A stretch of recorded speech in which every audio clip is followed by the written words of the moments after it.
नमस्कार दोस्तों, मैं हूं दिनेश के वोरा। स्वागत है आपका 4 पीएम और न्यूज़ टाइम के इस मंच पर।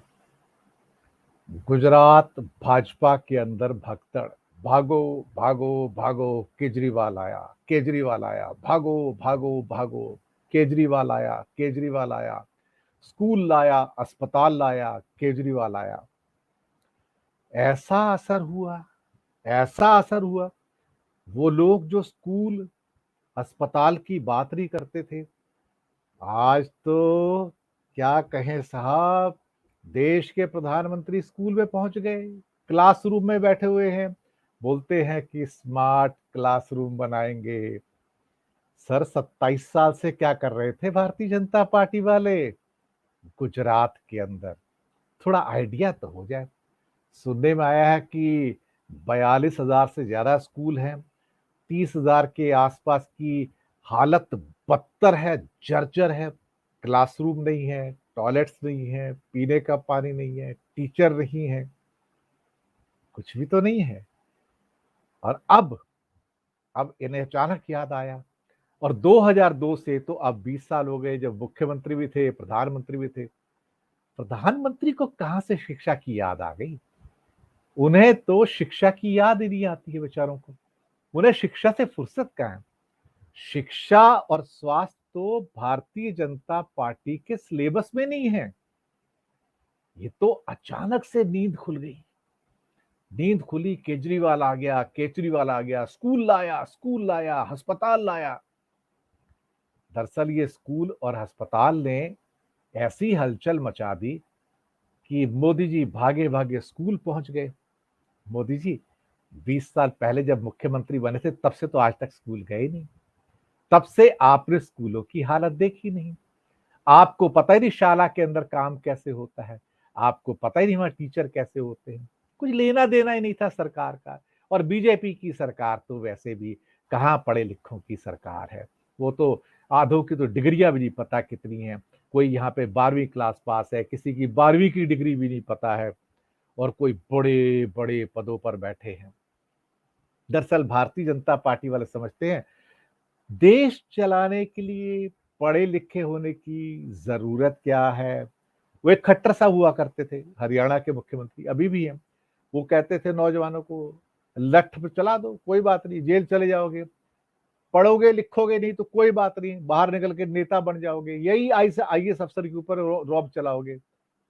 देखो, ऐसी कल्चर होती है भारतीय जनता पार्टी के अंदर। ये लोग पढ़ाई लिखाई का सम्मान नहीं करते। दरअसल पढ़े लिखे इनके लिए तालियां बजाते हैं। पीएचडी, साइंटिस्ट यानी कि वैज्ञानिक, बड़े बड़े आईएएस अफसर, आईपीएस अफसर इनके सामने नाक रगड़ते हैं। जब सत्ता के सामने पढ़े लिखे लोग, विद्वान लोग दरअसल जब नाक रगड़ना शुरू हो जाएं, तो फिर तो अनपढ़ों की तो साहब वाह वाह होनी शुरू हो जाती है। भारतीय जनता पार्टी की सरकार कुछ ऐसी है जो पुराने जमाने का कालिदास, जिस डाल पर बैठता था उसी को काटता था। 40 लाख करोड़ के बजट में, 40 लाख करोड़ के बजट में 1,05,000 करोड़ टोटल शिक्षा के लिए। जिसके नाम पे वोट मांगते हो, उसका नमक का हक तो अदा करो कम से कम। वो भाजपा सरकार जिसके नाम से वोट मांगते हो, हेल्थ सर्विसेज 85,000 करोड़ का एलोकेशन करते हो 40 लाख करोड़ में से, कुछ तो शर्म करो। और अब जब हर हफ्ते केजरीवाल आके कहता है, मनीष सिसोदिया कहता है भाई स्कूल और स्कूल देंगे, अस्पताल देंगे, तो इनकी आंख खुलनी शुरू हुई। भाई यार, ये स्कूल दे देंगे, ये अस्पताल दे देंगे, तो हमारा क्या होगा? चलो हम भी स्कूल चल के वहां क्लासरूम में बैठते हैं। और मोदी जी पहुंच गए क्लासरूम में, वहां पे आसपास 5-6 बच्चे बिठा दिए, 8-10 बच्चे। भगवान जाने उन बच्चों को क्या पट्टी पढ़ाई होगी, क्या समझाया होगा। चुप रहना, बोलना नहीं है कुछ भी। प्रधानमंत्री बैठे हैं, स्टूडेंट बन के आए हैं, तुम्हारी बात सुनेंगे। और वो टीचर, उनकी तो टांगे कांप रही हैं कि गलती से मुंह से कुछ निकल गया। अरे निकल भी जाता तो क्या फर्क पड़ता है? किसको समझ आता है यहाँ पर सर? किसको समझ आता है? तो बहुत सारे लोग केजरीवाल की प्रेस कॉन्फ्रेंस में बात करते हैं। आपका क्या कहना है इस केस के बारे में? हिंदू मुस्लिम के बारे में क्या कहना है? शाहीन बाग के बारे में क्या कहना है? या किसी और केस के बारे में क्या कहना है? तो वो कहते हैं यार स्कूल की बात करो, हम ना हर 4 किलोमीटर पे स्कूल बनाएंगे, 8 बड़े शहरों में। जामनगर है, राजकोट है, अहमदाबाद है, वडोदरा है, सूरत है, और इसके अलावा बाकी कुछ और शहर हैं। सर वो क्या है कि हिंदू मुस्लिम को आप तो टोपी पहन के, यार अस्पताल भी बनवाने हैं वहां पर, बच्चों के लिए अस्पताल नहीं है, बड़ों के लिए अस्पताल नहीं है। तो वो सारे पत्रकार, छदम पत्रकार, फेक पत्रकार, नकली पत्रकार, ये पत्रकार नहीं है, ये सारे के सारे भांड हैं, भांड। ये ऊपर बैठे भाजपा सरकार के कशीदे पढ़ते हैं, ये उनके लिए चालीसा लिखते हैं, ये उनके गुणगान करते हैं। ये भांड होते हैं, भांड। भांड आप समझते हो ना, पुराने जमाने में राजा लोग भांड रखा करते थे, जिनका काम होता था सुबह से लेके शाम तक गुणगान करना, सुबह से लेके शाम तक राजा के लिए चालीसा बनाना, सुबह से लेके शाम तक प्रशंसा के गुण गाना। अब इनके सामने कोई आके कहे अस्पताल बनाना है, स्कूल बनाना है, तो इनकी आंखें खुलनी शुरू हो जाती, यार स्कूल बनवा देगा, ये स्कूल बनवा देगा तो लोग पढ़ लिख जाएंगे, और पढ़ लिख जाएंगे तो इन्हें अकल आ जाएगी, समझदारी आ जाएगी, और समझदारी आएगी तो हमारा काम कैसे चलेगा, हमें वोट कौन देगा। दरअसल यही हो रहा है गुजरात भाजपा के अंदर। भागो भागो भागो केजरीवाल आया, भागो भागो भागो केजरीवाल आया, स्कूल लाया, अस्पताल लाया। अब ये दो चीजें, और फिर ये कहते हैं कि अब हम क्या करें। मजबूरी ऐसी कि हिमाचल प्रदेश में 125 यूनिट बिजली का फ्री का वादा कर दिया है। किसको? हिमाचल की जनता को, कि 125 यूनिट, क्योंकि केजरीवाल ने 300 यूनिट दिए। अब मोदी जी, अब ये तो बताना पड़ेगा आपको कि वो 300 यूनिट तो पंजाब में देते हैं, 200 यूनिट दिल्ली में देते हैं, और आप कहते हैं रेवड़ियां बांट रहे हो, रेवड़ियां। तो ये जो 125 यूनिट फ्री की बात की है हिमाचल में आपने, और हो सकता है 2-3 दिन के बाद, कुछ दिनों के बाद गुजरात में भी आप 100-125 यूनिट डिक्लेयर कर दो, हो सकता है ना। ये रेवड़ी है। अच्छा अच्छा, वो गुड़ की रेवड़ी होगी, आपकी शक्कर की रेवड़ी होगी। नहीं नहीं नहीं, उल्टा हो गया। उनकी रेवड़ी शक्कर की होगी, आपकी गुड़ की होगी। ये रेवड़ी नहीं होगी मोदी जी। अच्छा, हर हफ्ते जाके, चौथे दिन जाके, आज गुजरात को सौगात देंगे। 19,000 करोड़ की सौगात, 29,000 करोड़ की सौगात, 5,500 करोड़ की सौगात। भाई जरूर दीजिए। प्रिय प्रधान सेवक जी, भारत के दूसरे राज्य भी हैं, उन्हें भी सौगात दे दीजिए कुछ।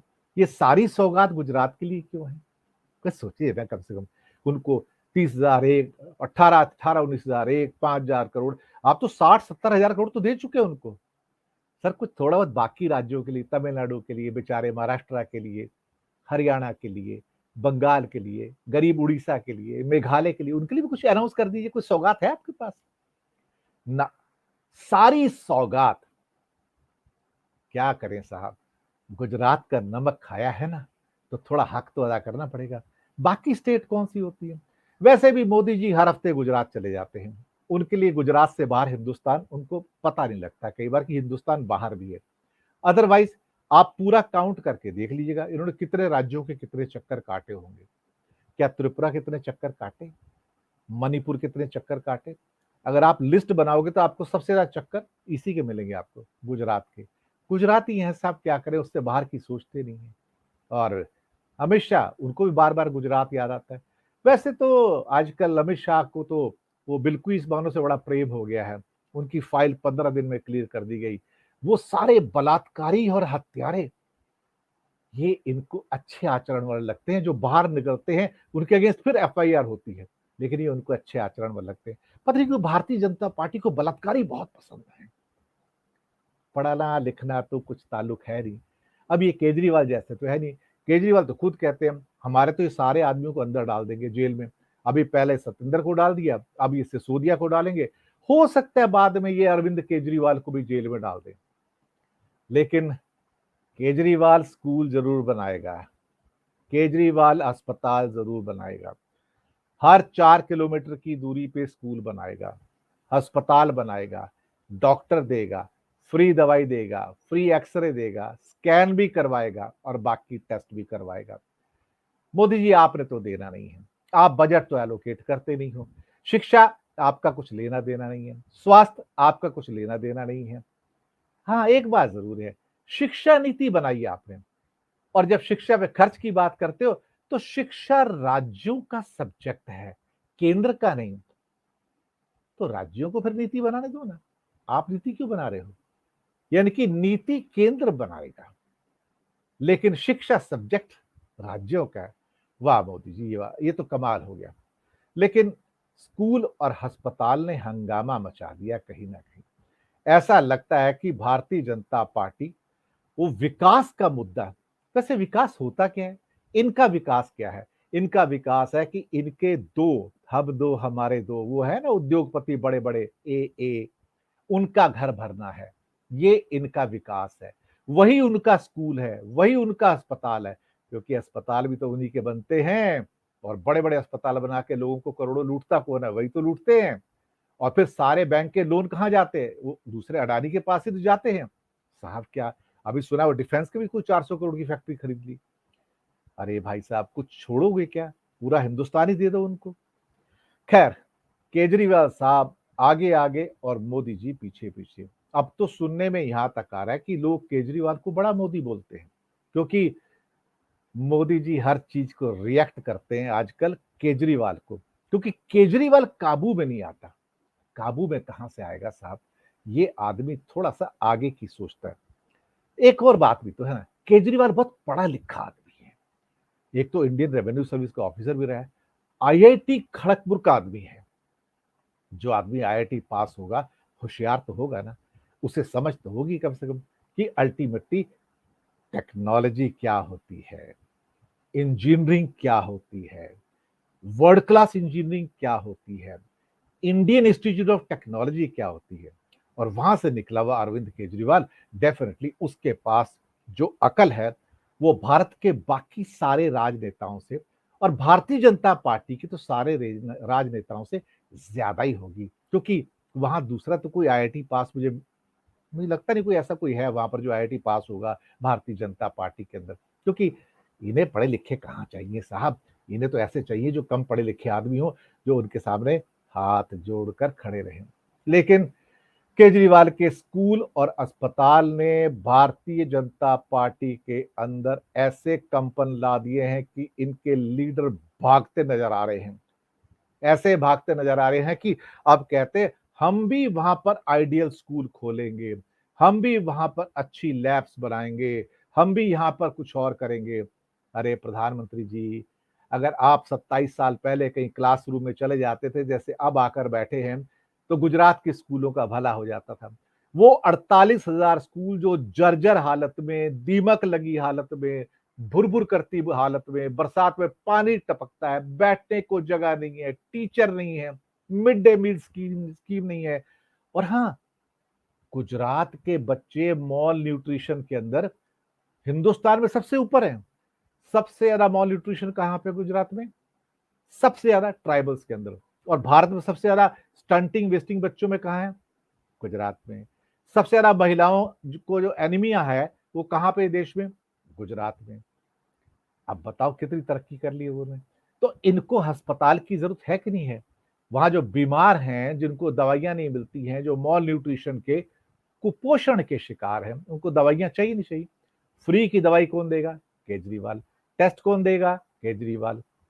पैथोलॉजिकल टेस्ट कौन देगा? केजरीवाल। डॉक्टर कौन देगा? केजरीवाल। अच्छे स्कूल दिल्ली मॉडल जैसे कौन देगा? केजरीवाल। बस यही नहीं सहन होता इनसे। दोस्तों, अब दिन नजदीक आ गए हैं, दिन नजदीक आ गए हैं।